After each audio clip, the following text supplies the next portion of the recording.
തോട്ടം തൊഴിലാളികളുടെ അടിസ്ഥാന ശമ്പളം നാമമാത്രമായി വർദ്ധിപ്പിച്ച സർക്കാരിന്റെയും തൊഴിൽ വകുപ്പിന്റെയും നിലപാടിൽ പ്രതിഷേധവുമായി INTUC ജില്ലാ പ്രസിഡന്റ് രാജാമാട്ടുകാരൻ.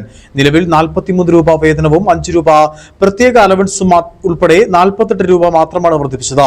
മറ്റാവശ്യങ്ങൾ പരിഗണിക്കാതെ തെരഞ്ഞെടുപ്പ് മുന്നിൽ കണ്ട ആരെയോ പ്രീതിപ്പെടുത്താനാണ് ചെറിയ തോതിൽ ശമ്പള വർധന നടപ്പാക്കിയെന്നും നേതാക്കൾ കുറ്റപ്പെടുത്തി. പ്ലാന്റേഷൻ ഫെഡറേഷൻ INTUC 30 ആവശ്യങ്ങൾ ഉന്നയിച്ച് ലേബർ കമ്മീഷണർക്ക് നോട്ടീസ് നൽകിയിരുന്നു. കഴിഞ്ഞ 7 മന്ത്രിയുടെ നേതൃത്വത്തിൽ നടന്ന യോഗത്തിൽ അടിസ്ഥാന ശമ്പളം 100 രൂപ വർദ്ധിപ്പിക്കണമെന്നും ജനുവരി 1 മുതൽ മുൻകാല പ്രാബല്യത്തോടുകൂടി വർധനവ് നടപ്പിലാക്കണമെന്നും ആവശ്യപ്പെട്ടു. എന്നാൽ മന്ത്രി ഏകപക്ഷീയമായി വർധന പ്രഖ്യാപിച്ചു.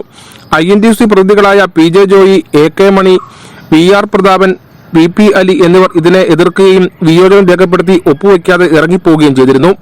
സർക്കാരിന്റെ തൊഴിലാളി വിരുദ്ധ നയത്തിനെതിരെ ജില്ലയിൽ സമരം നടത്തുമെന്നും ഭാരവാഹികൾ പറഞ്ഞു.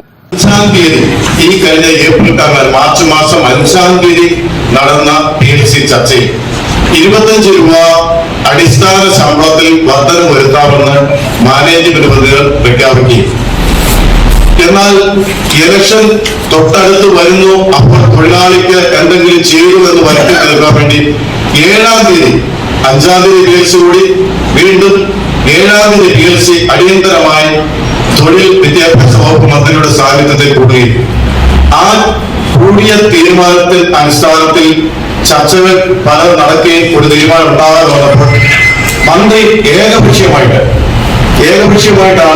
ഒരു ശമ്പള വർധന പ്രഖ്യാപിച്ചത്.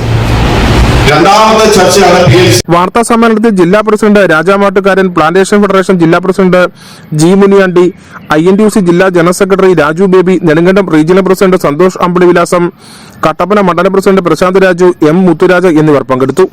News bureau, Kattappana.